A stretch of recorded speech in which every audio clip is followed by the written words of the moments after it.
Good morning. You're listening to Highland Waves, a podcast originating from Marshbrook Studios, situated beside the world-famous Margaree River in Cape Breton, Nova Scotia, Canada. I'm Pat Wall, your host. Today, my guest is a person very familiar with the Margaree River and its Atlantic salmon. Well-known Atlantic salmon guide Robert Chiasson. Welcome to Highland Waves, Robert. Well, thank you. You're very welcome. Robert, how long have you been fishing and guiding on the Margaree River? Well, I've been fishing on the Margaree River since about the age of 18. You guide on other rivers? I do. I grew up on the Cheticamp River, and I guide some on the Cheticamp, and I do most of my guiding on the Margaree, and I guide as well on the Middle and the Bedeque rivers. Okay. So you started salmon fishing on the Cheticamp? Well, I grew up on Cheticamp River. Okay. My parents had a motel and restaurant, actually, right at the entrance of the National Park, the Parkview Motel Restaurant and Lounge, and so I grew up there. I operated that business till about 2012.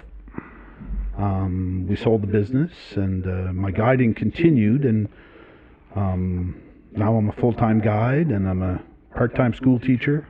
I went back to university to do a Bachelor of Education, and I'm a substitute school teacher in the wintertime and a full-time fly fishing guide in the summer. Who was your mentor in your early years? Oh, my mentor in early years, I had many. I can recall on the Cheticamp River growing up, it was a bit of a meat fishery when it was a retention fishery, and as a young teenager fishing on the Cheticamp, I can remember that not everyone was willing to share knowledge on the river at that time, but people wanted to go home with fish. But I do remember maybe two gentlemen, maybe three gentlemen in particular. There was a barber in Cheticamp, Levi Larad. He was a very nice gentleman that was liberal with sharing his knowledge and information of the river. And there was another fellow by the name of Isidore Cormier, who was another very nice gentleman on the river. Another one I can think of was Willie Joe Chiasson. Those three gentlemen on the Cheticamp River growing up, they made an impression on me, and they were very, very friendly, and I remember them as very willing to share knowledge on the river. Yeah, do you find that's different today, sharing knowledge, as opposed to back in your era? Well, when you were younger, I mean. I could remember as a young teenager, it seemed to be an older person's sport at that time. There wasn't a lot of younger people involved in the fishery. It was older people. And I find that now, in mentioning earlier, it was a bit of a meat fishery. I find now it's a true sport fishery. And I think with the internet and social media, the last decade or two especially, I find that there's a lot more younger people, and there's a lot more couples getting involved, and a lot more ladies getting involved in fly fishing for Atlantic salmon, and it's refreshing, and it's nice to see. Good. What encouraged you to start guiding? Well, as I mentioned earlier, I grew up on a salmon river, the Cheticamp River.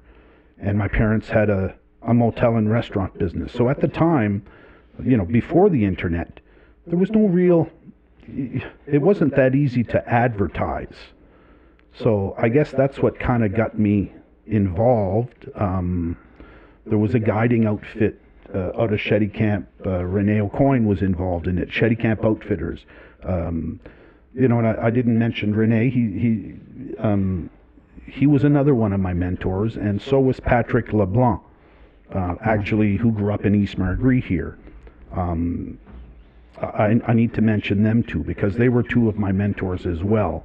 And at the time, they were involved with this outfit called Shetty Camp Outfitters, and initially they were doing guiding and doing hunting as well in the fall.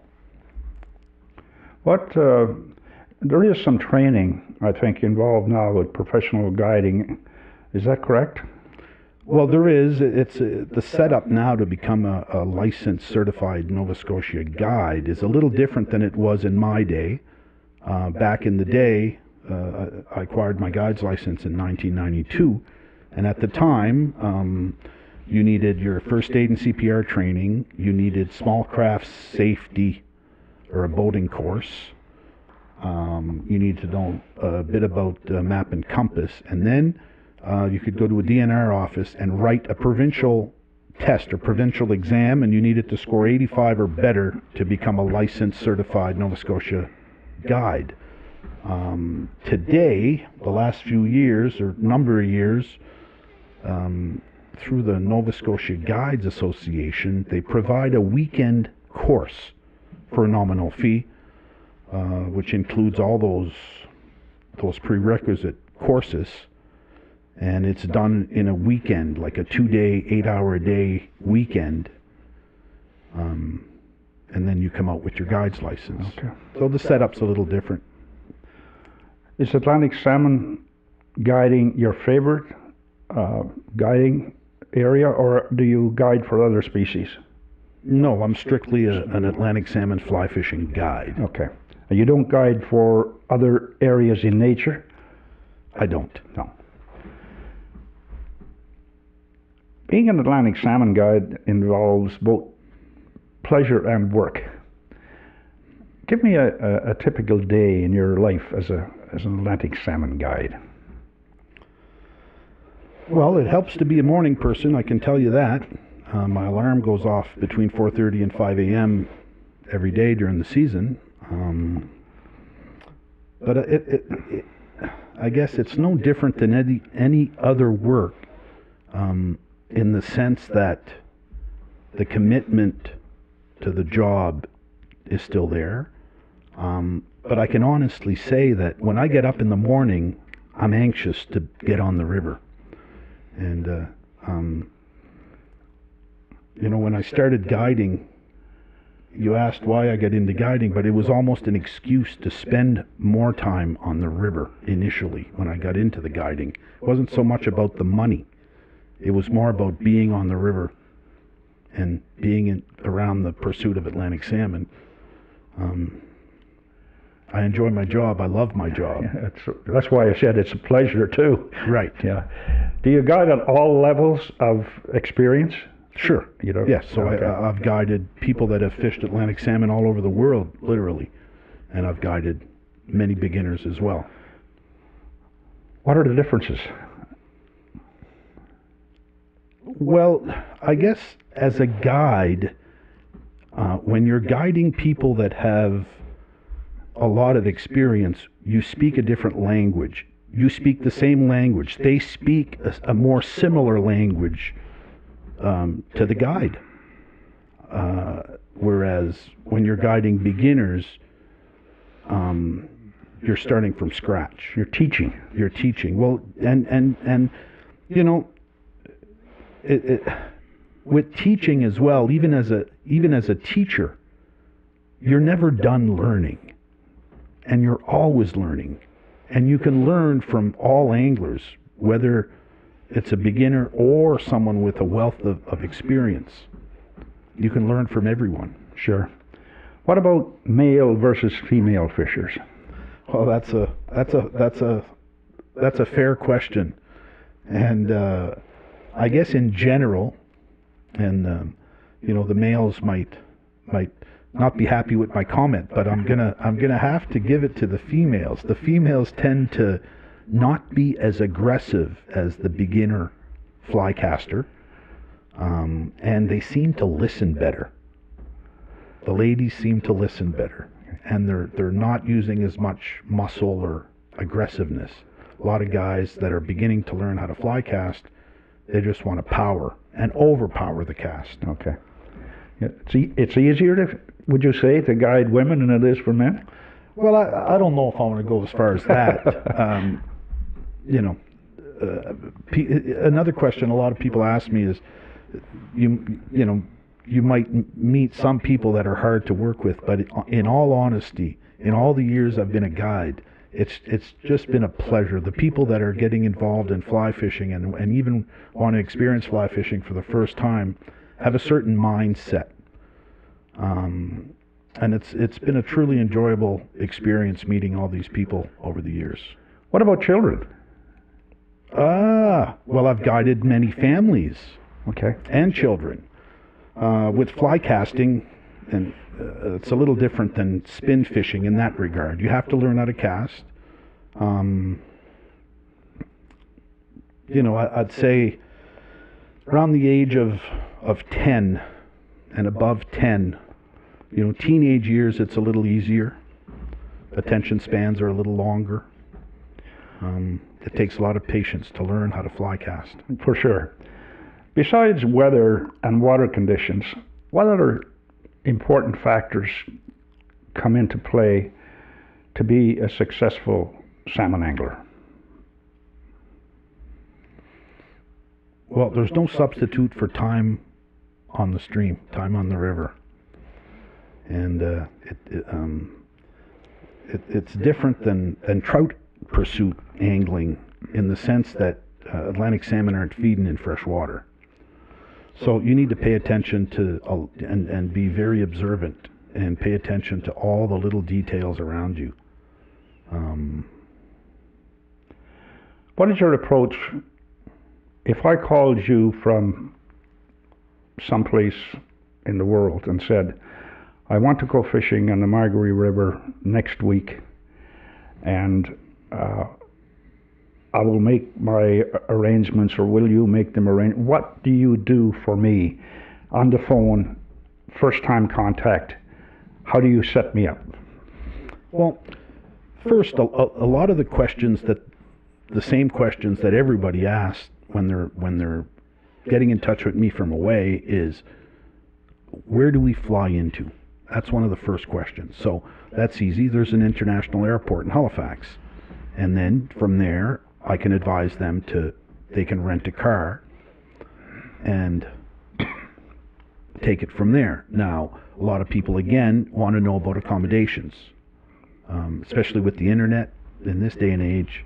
It's pretty easy to do, and now that I'm getting older and I've done a bit of traveling, it's pretty easy to do your own research. But there's no substitute for local knowledge either. So absolutely.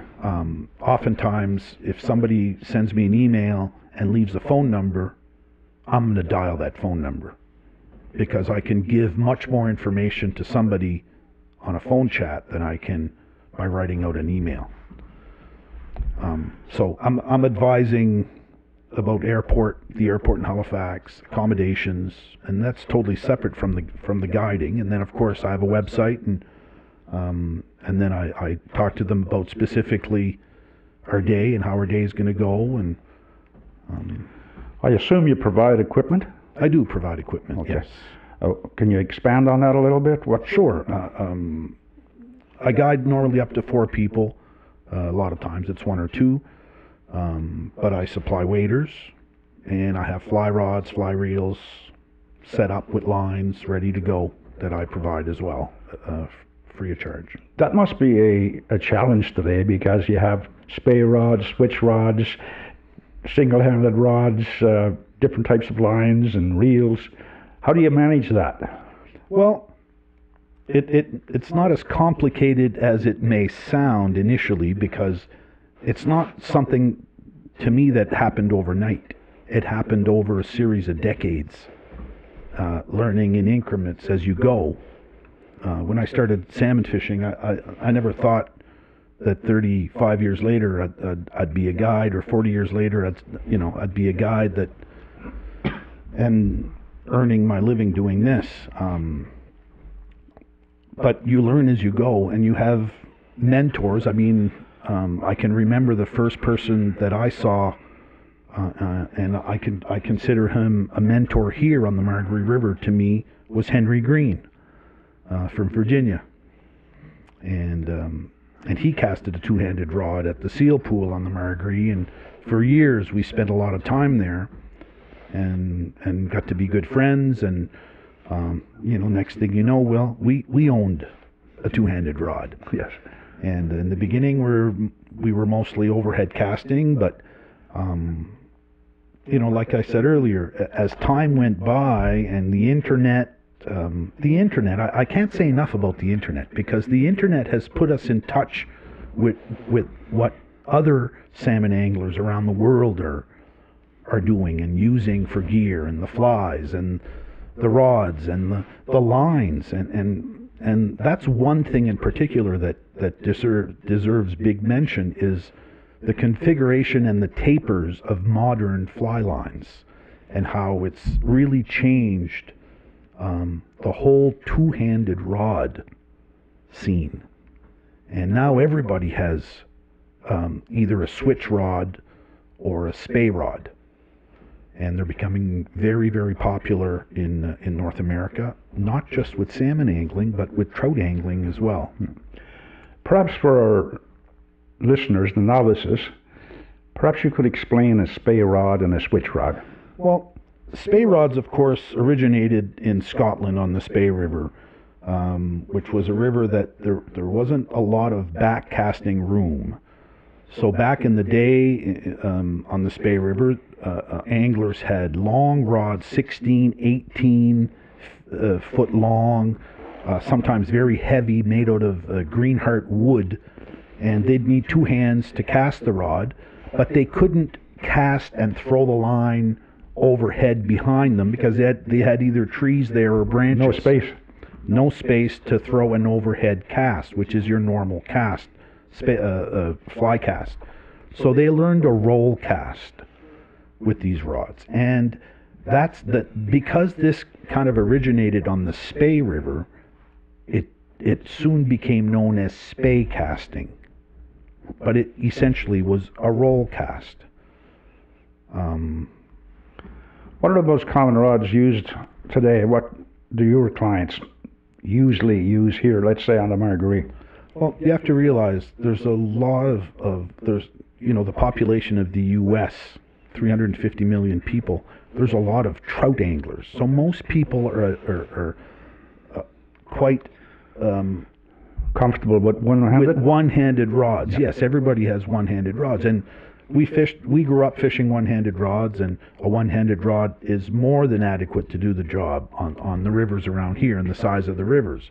Now, the two-handed rods are becoming much more popular, and as I mentioned earlier, it's the line tapers and the configuration of the fly lines have made it much easier to learn how to cast these rods.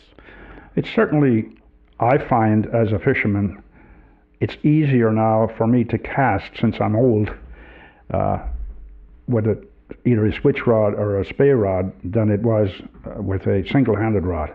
I can get more distance now because I have less power in my body, so the longer rod gives me that extra distance. Right. So back to the question about the difference between the switch and the spey rod.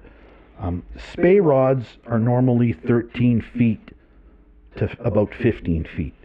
The switch rod, the word switch simply implies it can be switched from being cast with one hand or two hands. So just that simple fact would imply that the switch rods are shorter. So normally at least 10.5 feet, perhaps up to 13 feet. A lot of the switch rods are around 11 feet. Myself, I have 4 two-handed rods. So I have a 15-foot 10-weight spey rod. I have a 13-foot 8-weight spey rod. Then I have an 11.5-foot 8-weight. It's a switch rod, but it's not a true switch. It's more difficult to cast one-handed. And then my smallest switch rod, which is a true switch rod, is a 10.5-foot 6-weight. And even size of fly rods, and when you hear 6-weight, you might initially think it's a little light for salmon. But because it's 10.5 feet and it has a longer butt section to cast the rod two-handed, it is a classic switch rod. And I can cast that rod with one hand or two hands. So, am I hearing that the switch rod is probably your favorite rod? Well, I guess the easiest way to answer that question is during the summer, we do a lot of dry fly fishing. I still much prefer to fish dry flies with conventional tapered lines with one-handed rods. The presentations are much more delicate, and it's more than adequate. Now, where I really like the switch rods and even my spey rod is more in the fall setting, when water levels are a little higher, water temperatures are colder, the fish aren't coming as much to the surface for flies. You may require a longer cast. That's when I think that's when the switch and the spey rods really make a difference. Well, coming from somebody as experienced as you, I'm sort of pleased, because that's always been my feeling too. I was always better dry fly fishing with a single-handed rod than I would with a switch. Yes, of course. From June to October, how many days a year do you guide? Every day? I guide a lot. Do you provide accommodations for clients? Or? No, I don't. No. Okay. No. You find them for them if they... Well, I make recommendations. Okay. There's some places of accommodation on the Margaree that have been there for decades and decades. The Normal Way Inn being one, the Beginnerville Salmon Camp being another. Some of the one more recent accommodation on the list would be the Island Sunset Resort as well. Okay. Or the Duck Cove Inn. Where do most of your clients come from? There's a lot of Americans, a lot of Europeans, but surprisingly more and more Canadians and people from Ontario and Quebec as well. I noticed, my own experience on the river, I see a lot of, shall we say, local people, from Atlantic Canada are getting involved in fishing as well. I found especially since COVID, there seems to be an uprising in interest by Maritimers getting involved. So I'm guiding more Nova Scotians actually I'm guiding more Nova Scotians now than I ever have. It's interesting. What about your opinion on mandatory guiding? Well, if we look at our four maritime provinces, or the Atlantic provinces, mandatory guiding is in play on New Brunswick rivers and as well on Newfoundland rivers. Nova Scotia and Quebec rivers do not have mandatory guiding. And then if you look at the regulations, New Brunswick and Quebec have a mixture of public waters, private waters or limited rod sectors, whereas Newfoundland and Nova Scotia have all public waters. So what is my take on mandatory guiding? Personally, I don't feel, even if guides were mandatory, it wouldn't affect my business one way or the other. I find not that I'm taking a stance here one way or the other, but I find that if there was mandatory guiding in place for non-residents, it would probably help people get acquainted a little faster to the etiquette, because we have a rotation etiquette in place and stuff like that. But there's something to be said as well about the Atlantic salmon fly fishing was mostly considered a rich person's sport. And in Nova Scotia, with non-mandatory guiding and all public access in public waters, it makes it available to anyone. And there's something to be said about that as well. So if you're asking me to take a stance, I think we should just leave it the way it is here in Nova Scotia. It seems to be working. That's good. I understand you're a teacher. Well, I am. How does teaching help you in your guiding profession? Well, I wasn't a teacher or a school teacher from a young age. I did a Bachelor of Education. I was approaching 50 years old. But I can honestly say that I learned some teaching techniques and learning about how people learn. Some people are visual. Some people do better with the reading. Some people do better with being told. So learning about different ways people learn. I mean, learning to become a teacher has helped me become a guide, a better guide. Because you are teaching when you're guiding. Absolutely. Yeah. What are your biggest challenges that you face when you're guiding? Well, Atlantic salmon fly fishing is not an easy pursuit. It's not the type of fishery where we're going to hook fish every day or on every outing. So I guess for me what's important is that to make sure that people have a pleasurable day on the river and a day where they learn a lot and that they enjoy their day. Because after all, we're out in nature, we're out in the wilderness, we're in a beautiful setting. Especially if you're more of a beginner, you're learning about the fly cast and the life cycle of the fish, and so it's just to make sure that people have an enjoyable experience. What do you think of the future of Atlantic salmon?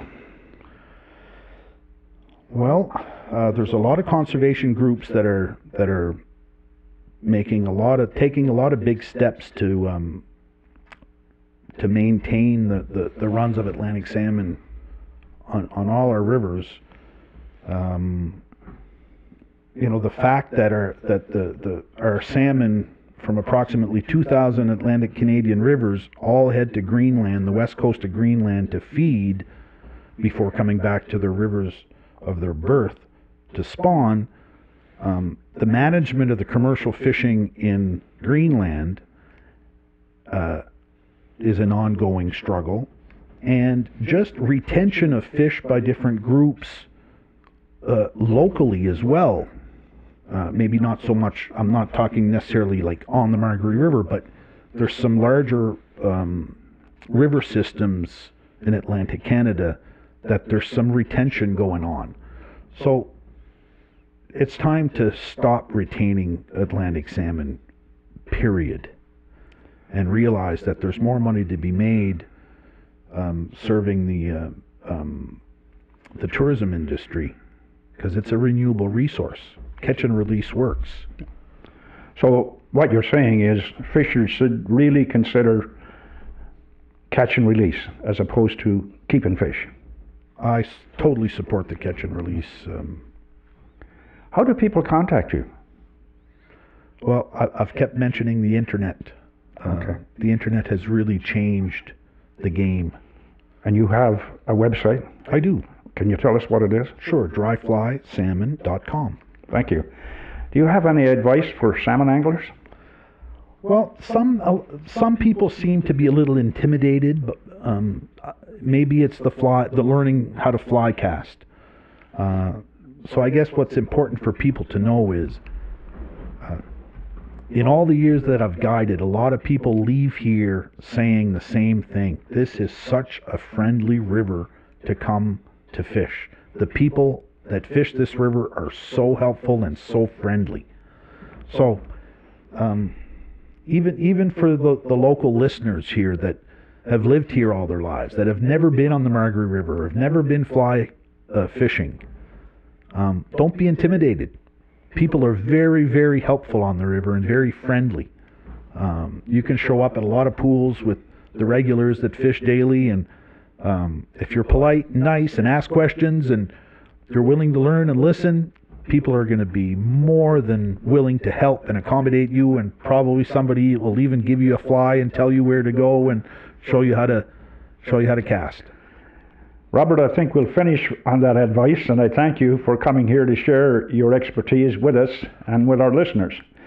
I wish you every success in your guiding business, and I hope you learn as much as you give each time you're on a river. And thank you to our listeners. Please don't forget to hit the like and subscribe buttons so you can stay up to date. And our thought for today is by the great Ed Zern, who said, "Fly fishermen are born honest, but they get over it."